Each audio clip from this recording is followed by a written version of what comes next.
So if you own an iPhone, you've probably recently just seen that Apple has just released iOS 16 for iPhones, and it's a pretty major update. So what I wanted to share with you all today is some tips and tricks on iOS 16 with some live demos. Now, believe it or not, I'm actually filming this on one of Apple's latest and greatest, their iPhone 14 Pro Max. I'm actually filming this in ProRes in 4K, this particular clip at the moment. So could you tell? Normally I film with a DSLR, which is just behind me over there. So I think the footage looks pretty incredible, but I am going to need the phone back to, of course, show you these tips and tricks. So let me swap these cameras back round again and let's crack on. There we go, camera swapped back round. So let's have a look at these tips and tricks, starting at number 1. So then guys, first and foremost is the lock screen. So you can now customize quite a few elements on the lock screen compared to before. So you can change the font, you can add this cool really like kind of depth effect to the time, and then you can even add widgets as well. Basically you just hold on your lock screen and then you can go in here and customize all these different elements and even add filters to the photos or photo you might have selected. So loads of customization on there. There's also a focus mode at the very bottom as well that you can control, which I will touch on in a minute.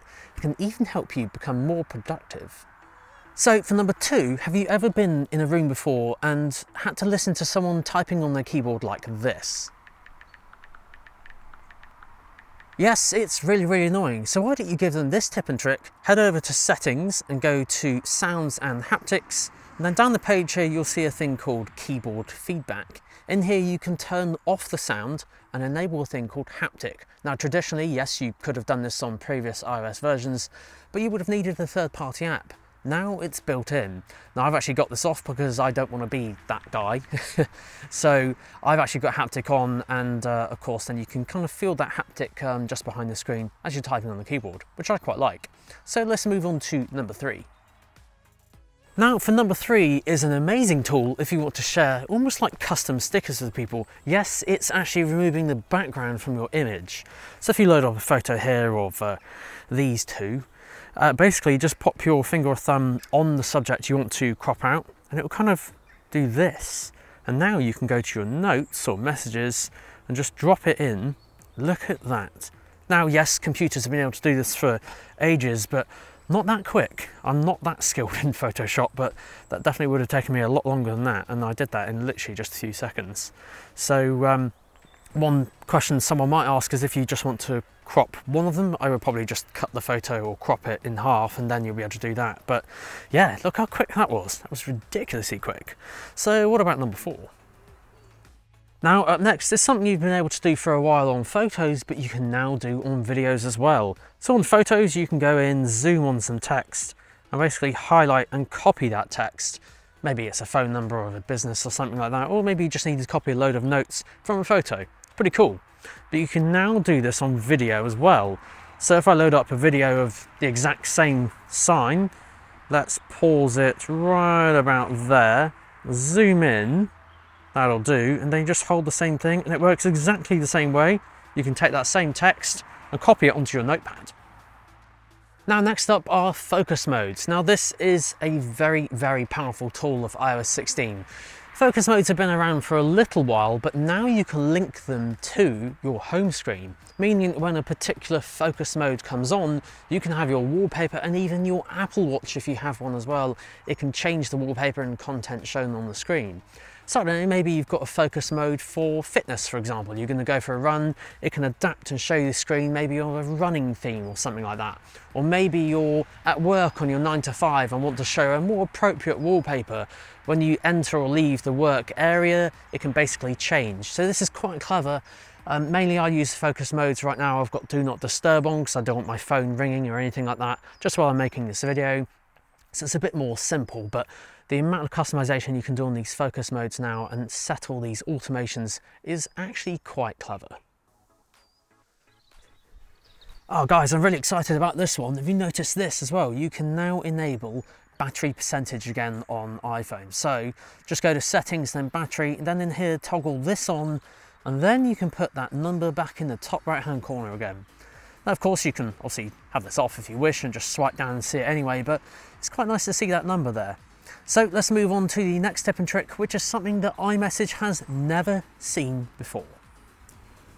So this feature on iMessage then, guys, is Unsend Messages. So basically, let's put an example. Say you sent someone a message and then you regretted sending it straight away. You can actually unsend it within 15 minutes. Now just bear in mind, because this is a rolling update across all of Apple's ecosystem, this only works on iOS 16 currently. So if you send it to someone on, I don't know, iOS 15, for example, you can't unsend it. It will look like you've unsent it your end, but they will still have that message their end. Same goes for iPads and Macs as well.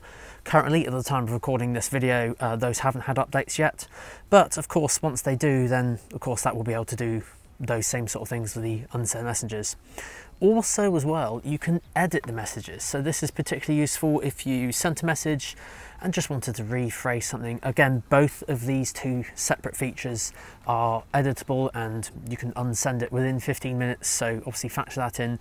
Just remember, currently at the moment, it's only on iOS 16. So if you sent it to someone who also has a Mac, they will probably see that message, or the unedited version anyway. So all that's really good. Let's have a look at number 9. Right then, guys, this next one is hugely important if you like to take notes. So say, for example, you're on a website and want to save a chunk of information with a link back to it. You can do that really easily now. Traditionally, you had to select the text and then grab the URL and copy them separately. But just find the relevant information, so some notes on iOS 16 about this particular feature, highlight it with your finger or thumb. So let's do that. Now you can copy and select all like normal, but let's tap on the arrow again, new quick note.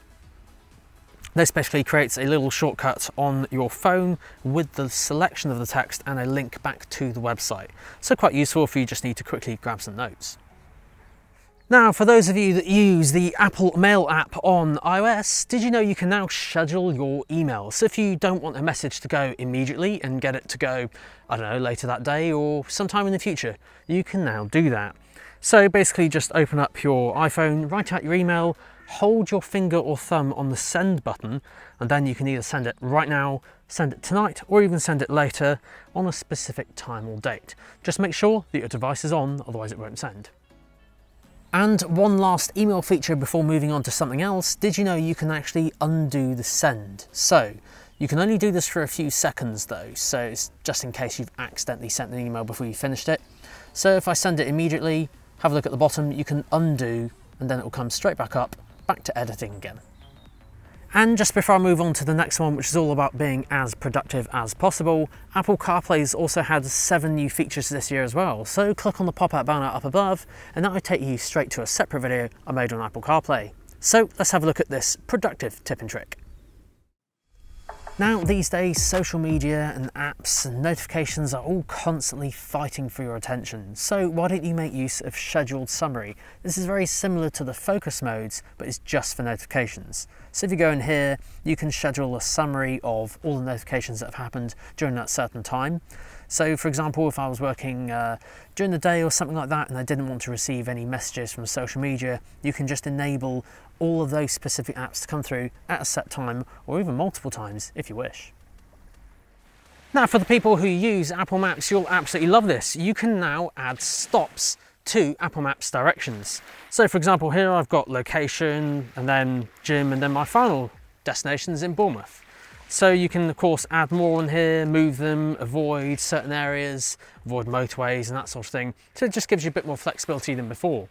Now I will add that of course this does go to Apple CarPlay as well. You can't change the stops in CarPlay, probably to stop unwanted distractions when you're behind the wheel, but at least it now has that extra feature on Apple Maps.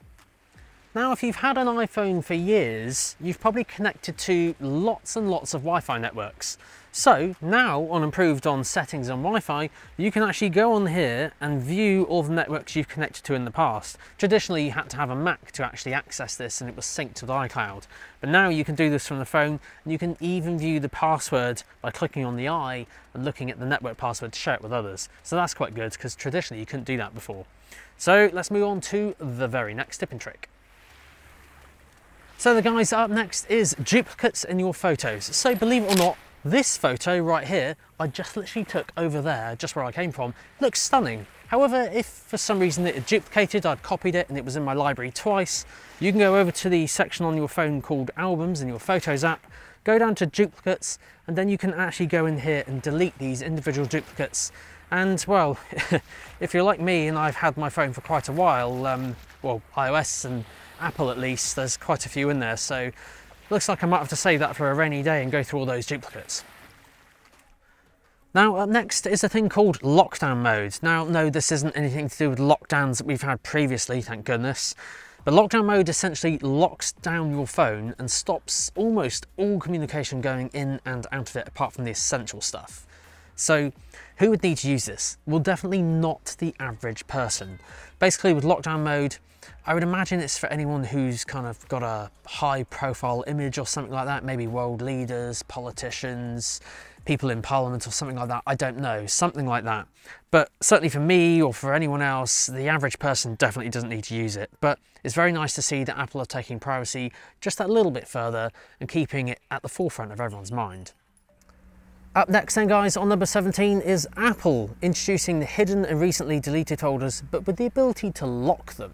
So now they're locked, which means obviously quite a good thing, because if you hide a photo, maybe because you've taken a picture of something confidential or something like that, of course it's now going to be behind closed doors. Same for recently deleted as well. If you delete a photo, now there, as you can see, there's a little keypad symbol on there. Make sure they're locked away from prying eyes.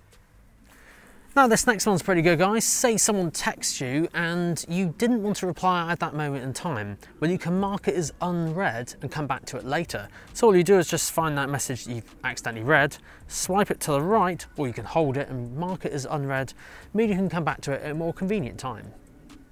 So then guys, we're on the final two tips and tricks here. Now if you have AirPods, more specifically some of the new AirPods, you can actually 3D scan and almost like 3D map your ears, giving you and improving that spatial audio experience.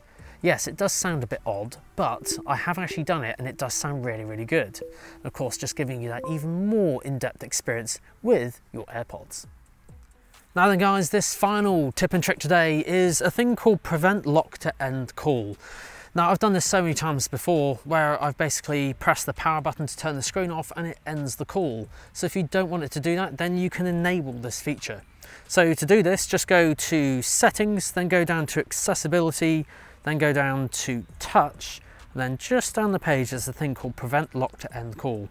Pop this on and then you're all sorted. There we have it then guys, that is 20 iOS 16 tips and tricks and new features. Now, speaking of new features, Apple CarPlay's also had some updates as well. So if you want to see those, check this video out right here, as there's 7 new features in there, and I cannot wait to see the 7th one when Apple and manufacturers work together to make a full screen Apple CarPlay.